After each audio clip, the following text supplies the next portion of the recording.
Good morning, ladies and gentlemen. How are we today? This is Magdalene and welcome to Barefoot Conversations with Magdalene. I'm so glad to have you here today. I launched my online TV program last week, Tuesday, for those of you who were able to come on live and those who were not able to come on live but got the replay. Thank you for all the wonderful comments that you left. I'm so grateful to each and every one of you. So I'm here today. So this is week 2. So we started last week and this is week 2, Barefoot Conversations with Magdalene. So I've got the banner today. I wasn't able to pick it up by last week, but it's here today. So I'm excited about that. How are you? How has your week been? Last week I told you, I just give you a snippet of what I was going to be talking about today. And what I'm talking about today is who are you? But before I go there, I wanted to introduce who I am to you. So at least you know who is the person you're speaking to before I start to ask you a question. Who are you? So my name is Magdalene Adenike, and I am, before I go straight into what my business does, I am a female entrepreneur. So I'm a mompreneur, a solopreneur, award-winning co-author. I'm an author. I am a singer-songwriter. I'm a musician. I'm a wife and a mother to 4. And I run 2 businesses. So I've got 2 hats. So my first business is called Music Relief Foundation, where we work with young people to unleash their creative spirit. And also I work with women as a coach to transform their lives and businesses in order for them to live a purpose-filled life. And so who is Magdalene? That's who I am. So let me ask you, who are you? I would love to hear from you who you are. So let's go straight into who are you, because my show is only on for 30 minutes. So from 11 a.m.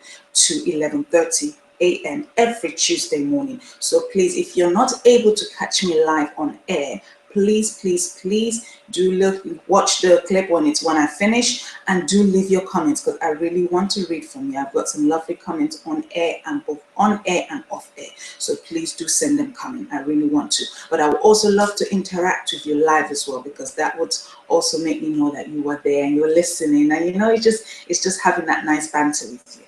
So who are you? That's the question. And I find myself asking that question to many people, whether clients or potential clients, all the time, because that's the first thing we need to know. Whatever business or whatever project or whatever it is that we want to pursue in life, we must first understand who we are. So I ask that question again. Who are you? Who are you? It's not who you are in a sense of being a wife or mother, your status. I'm talking about you as a person. Who are you? So I told you that my name is Magdalene Adenike, and I am a musician and everything else. And I came to the family part of it later on. So Magdalene is a transformation expert. But for me to use such a bold title, there must be something that I've been able to do for me to come to this point. So let me just give you a brief for those who are just tuning on to Barefoot Conversations for the first time, those who don't know who Magdalene is and it's the first time you're hearing about me and knowing who I am. Let me give you a brief about myself, my background. My name is Magdalene Adenike, I keep saying this, and I was a teen parent. So in a sense, I'm a former teen parent. And that is a very pivotal thing for me to say, because of the fact that it was from that particular issue in my life that has brought me to where I am today. In this country, I was born in Nigeria. I came to this country, myself and my younger sister, with my parents, back in '92. I came here at the age of 10 years old, and I was brought here, and I finished off my primary school before going up to secondary school. I talked about accents last week, and I talked about how, because of my accent, I was bullied in school. So coming from Nigeria, we spoke English all right, but I came here, but I didn't sound like my fellow peers in school. Hence the reason I was being bullied, just because of my accent. So I finished the 6 months off in primary school and went on to secondary school. And then it continued, that bullying continued, because of my accent. And so I made that conscious decision to say, you know what, I need to either continue in this bullying or change and try to fit in with others. So in a sense, take another identity, because I wanted to fit in. So at one period of time, all of this are written in my book, From Shame to Strength, Music Saved Me. You can purchase it on Amazon. But at one period of time in the school time, because of certain things that were happening in my family life as well, I left that school for a year, but actually came back to that school after we moved back to the area again. But by the time I came back, I had taken this different identity. Because I said to myself, I don't want to be that same person that was bullied when I left this school. Bearing in mind that I'm now coming back into the same school. So I chose a different identity. But by so doing, what happened? One thing led to the other. I don't need to go into the biology of things, but one thing led to the other. I found myself pregnant in school because I wanted to fit in. I wanted to be a different person. So when I talk about who I am, or who are you in a sense of the topic, I want to know your story. I want to know everything about you. I want to know the fabrics that makes you the person, not you the mother of such a person, not you the wife, not you the businesswoman or the employee of this person, no, or the brother or the sister or the father, the mother. No, I want to know who you are. So this is Magdalene now, a young girl going through teenage pregnancy, a young girl having to face the ridicule, having to face the reproach, having to face the hardship, having to face the disgrace, having to face the trauma, having to face the isolation as a result of this teenage pregnancy. Wanting to abort the child. 3 times I tried to abort this child, but I couldn't go through it. Wanting to please mom because she turned on me because she was angry. But I thank God that she came back. And because of her help, I am here today. So when I talk about being a transformation expert that this whole Magdalene is, I've gone through hell and back, if you want to put it that way. Having to marry this guy in order for us to make things right. So I've gone through that process of saying, what's the point of living? Let me just end it now. What's the point of being alive? What's the point of singing? Because music is a key thing in my life. I told you when I made my introduction that I'm a musician, I'm a singer-songwriter. Whilst all of this was happening, I had music. I could no longer sing publicly because I was banned from singing publicly. Because I was told I was a disgrace in the church, I was polluting the altar. But I had music as my source of relief inwards, behind closed doors, and in the comfort of my bedroom. So I haven't gone through all that. Haven't gone through all that pain. That resilient spirit kicks in within that person.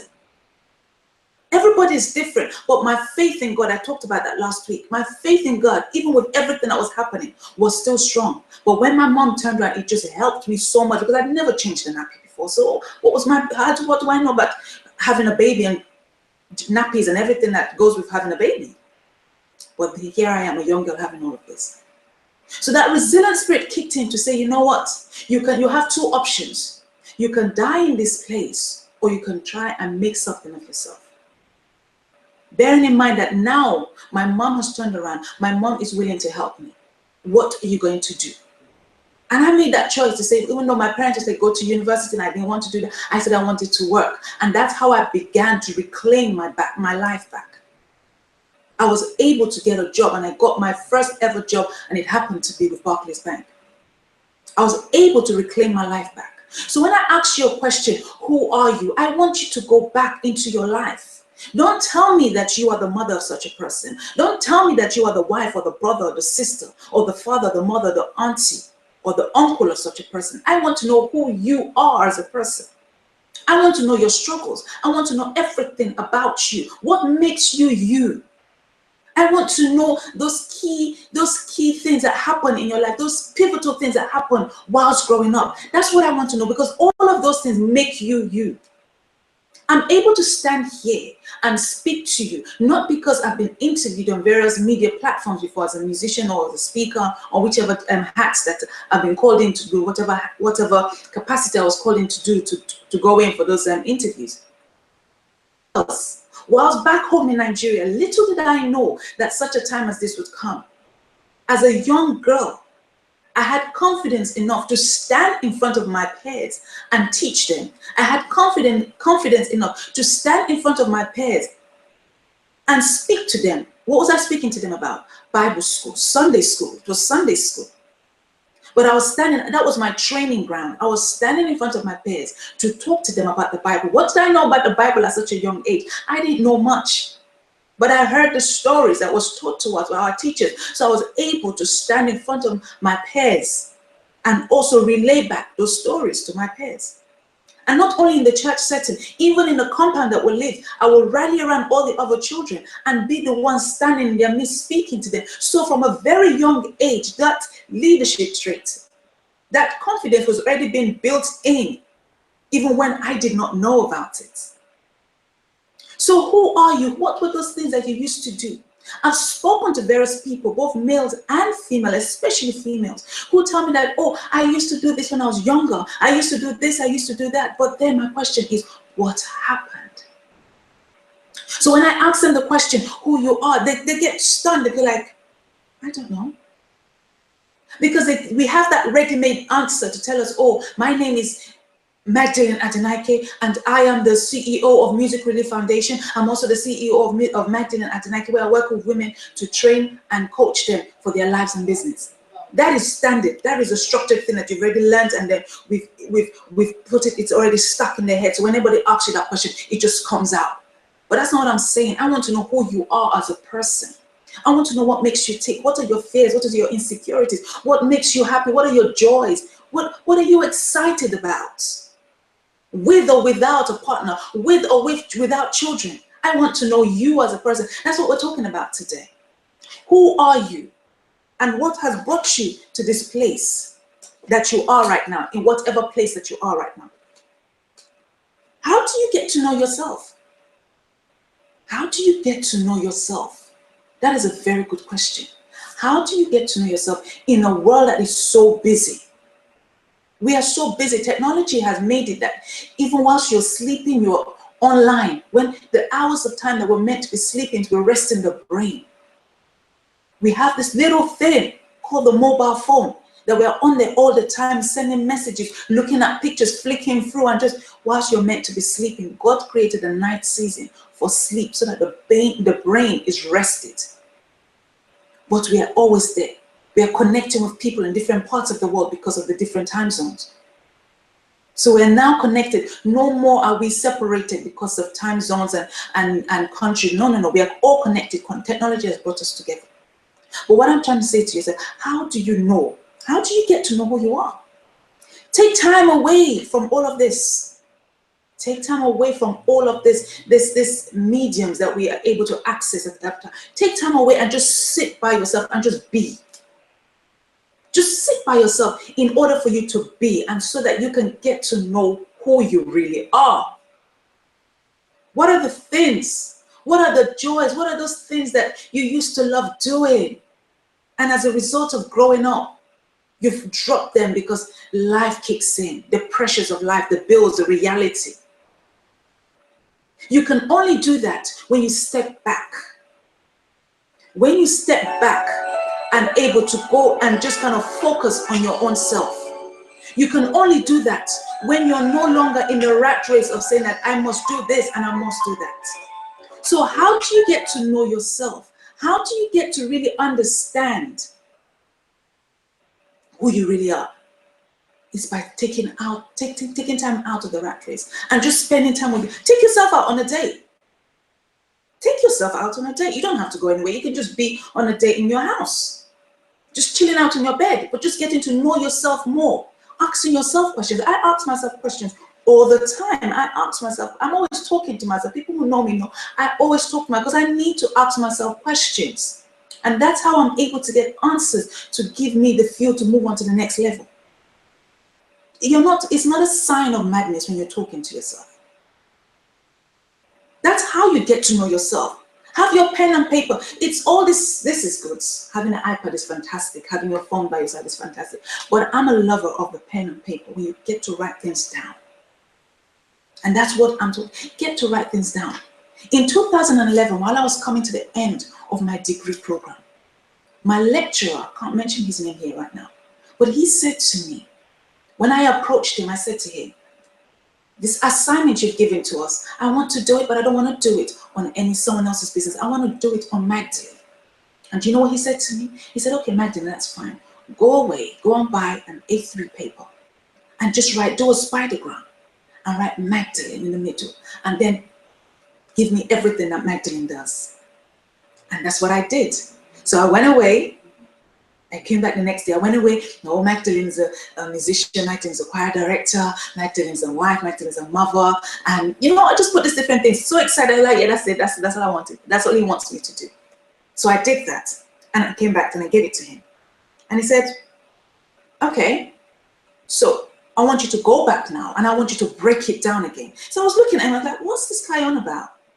And he said, I want you to go back and break each and every one of those things you've written down. I want you to break them down again into subheadings, into another subheading, into other subheadings. So this time around, it took me time. So it wasn't the next day anymore. Neither was it 2 days later, because now I had to actually think about who I was. And so that's the question I'm asking you. It's easier said than done. When someone asks you, we always have that pre-prepared answer to give. But is that who we really are? Is that who we really are? That's a question I want us to think about. That's a question I want us to think about. It's so vital. I'm looking at my iPad because I had to put down key pointers so that I ensure I cover everything, because it's only 30 minutes. The next thing I want to say to us, are we reflecting the same image that we portray outside, inwards as well? T.D. Jakes, the great American evangelist that travels around the world preaching, I was listening, someone sent me a clip of his last week, and I was listening to it. And one thing that stood out for me, he said, as women and men, we get prepared. Women put on their makeup, put on their earring and the jewelry and everything to go out before we step out. But also, before stepping out, some of us put on our smile. So before you open your front door to step out, you're dying inside, but you know you're going out. You're going to work. You're going to face people in one way or the other. You put on a smile. But inside, you're like, if only you can see what's happening inside. He went on to say that people are envying you for that car that you're driving, but they don't know you're late by 2 months in the repayment of that car, or the loan you took out to purchase that car. Are you reflecting? That's a question. Are you reflecting the same image? Are you reflecting the same image that you give outside inwards? Or are you putting on a show for people? As a musician, when I put on my musician's hat and I work with people in a sense of vocal training, I say to them, fake it until you get it right. Not for them to feel less of a person or to build a low self-esteem within them, but I want them to begin to imbibe those traits of confidence. You have to be able to get it. You have to fake it. You have to get it from somewhere. You have to tap into something so that when you stand to deliver that which you need to deliver, vocal training is not just for singing. I just want to put that there quickly. So when you stand in front of an audience to deliver what you want to sing, either singing or speaking, you have something that you could quickly channel yourself to or tap into so that you'll portray that message that you need to portray as confident as you possibly can, whilst faking it until you get it right. And so that's what I'm saying to you, dear listeners out there. What's inside of you? Is it reflecting? The image that you portray outside, is it reflecting what's inside? If it's not reflecting it, there are two ways. It could just be that you have such a low self-esteem, and the only way you can reflect that is by putting on the piles and piles of makeup, or try to speak the language that everyone else is speaking so that you fit in, like I did while I was in school and then found myself pregnant.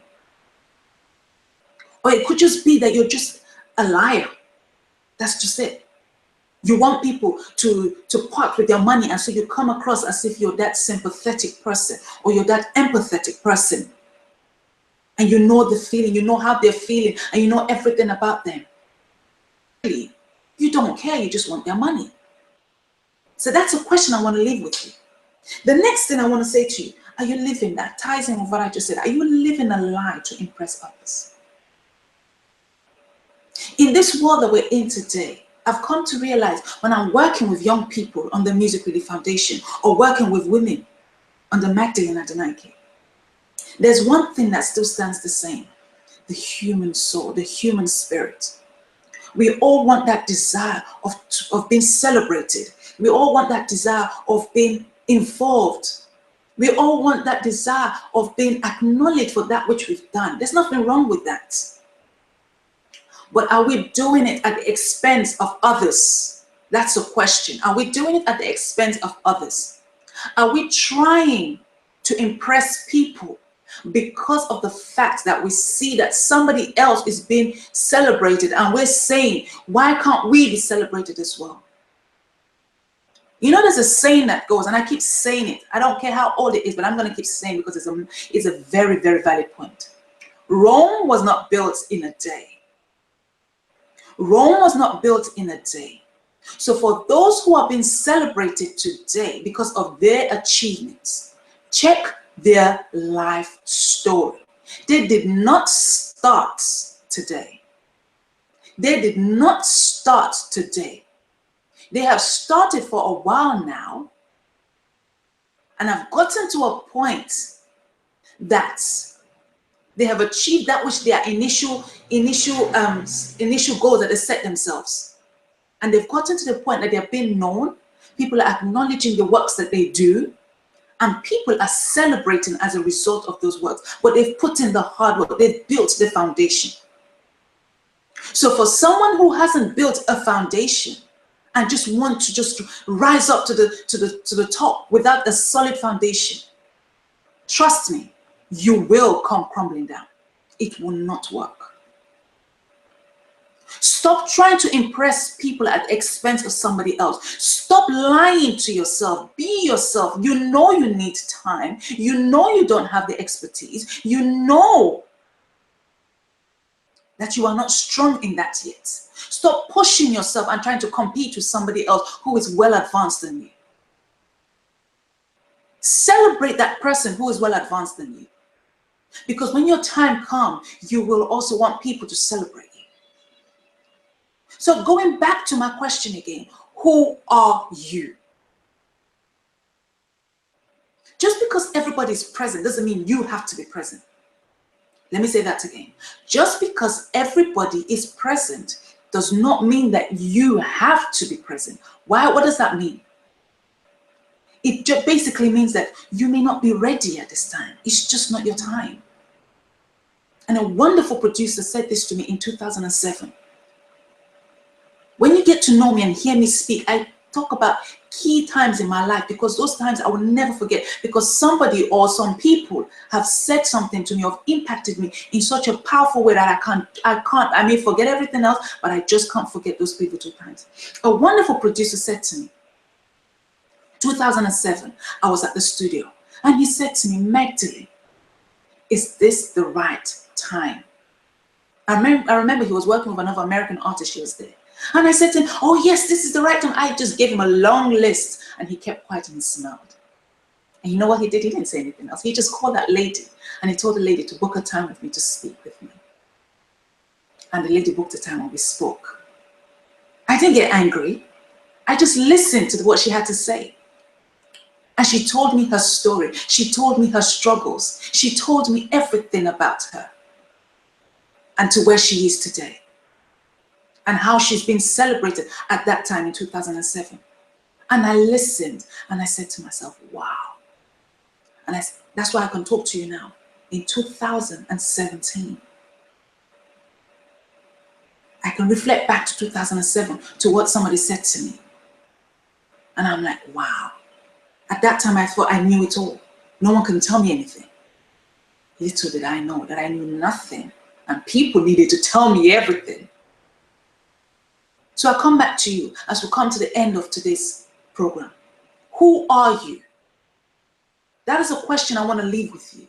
Who are you? I want you to think about it. I want you to go back to the drawing board and I want you to think about it. This is a transformational platform because that's who I am. I'm not here to sing and dance and jump and make you all excited. I'm a musician, I can do that. But this platform is to be able to transform your life. Transformation is an inside-out work. Next week's show, I want you to join me again next week, Tuesday. I'm going to be talking about the impact of Brexit on the female entrepreneur. The impact of Brexit on the female entrepreneur. This is Magdalene Adenike, and I am the CEO of Music Relief Foundation, where we work with young people to unleash their creative spirits. I'm also the CEO of Magdalene Adenike, where I work with women in life and in business to coach them in order for them to live a purposeful life so that the transformation begins. Join me next week. I would love to have you here again. Remember, who are you? Until next time, have a great day, have a wonderful day, and have a great week. Bye for now.